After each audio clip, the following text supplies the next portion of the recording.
The Browns did practice today for about an hour, and Scott, well, I'll throw it to you here initially because you were out there. You kind of got to see more than I did.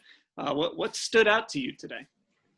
Well, I wrote some observations after practice, and I think the main thing was how many tight ends and running backs I saw on the field. Earlier in the week, I'd written about how maybe Kevin Stefanski likes 3 wide receiver sets more than we thought based on, the first 10 practices. And then he turns around today and it's multiple tight ends, multiple, running backs. And we saw a lot of that, a lot of fullbacks becoming wideouts and tight ends becoming fullbacks. So, that's something that you're going to see, I think, a lot from the Browns, the blurring of the lines between those positions. But they seem to be really focused on that. The offense, which we know has kind of struggled, I came away from practice thinking, they look pretty good. I remember a lot of good passes, and then I looked at my notes a little closer and realized that most of that was Case Keenum under center. One of Baker's first passes was a tipped ball that was a pick six. But Case Keenum looked pretty good. He threw a deep ball to Donovan Peoples-Jones. Taywan Taylor showed up.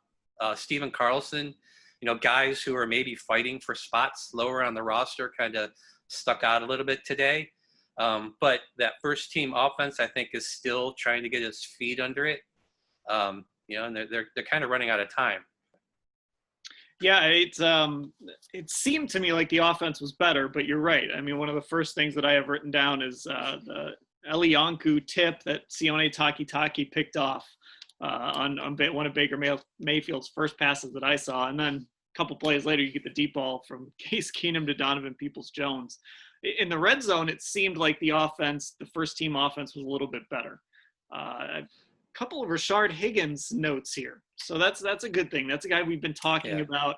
And I think we were all a little bit surprised when Alex Van Pelt brought up Richard Higgins, like you have said, started off an answer about who stood out as the third receiver with Higgins, and then ended that same answer with Higgins. So, he had a catch on a really nice throw from Mayfield in the corner.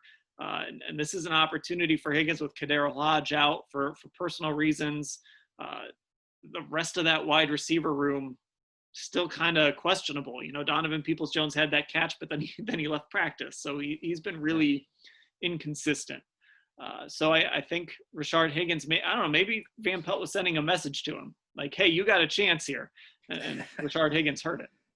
And he's getting opportunities to be out there with Baker. It seems like they have Landry and Beckham maybe on a rep count, because they really kind of rotate out a little more.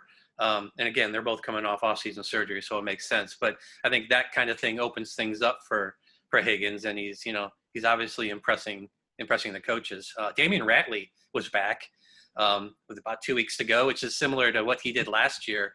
I think it was a hamstring last year, and he kind of finally made it back onto the field for the final 2 weeks of camp and ended up making the team. So he was just in individual drills today, no team stuff, but there's another guy in the mix that's going to be someone they have to consider. And he has more experience than a lot of those guys on the wide receiver depth chart, but again, he doesn't have the relationship with this staff that he had with the previous one. So we'll have to see how that goes.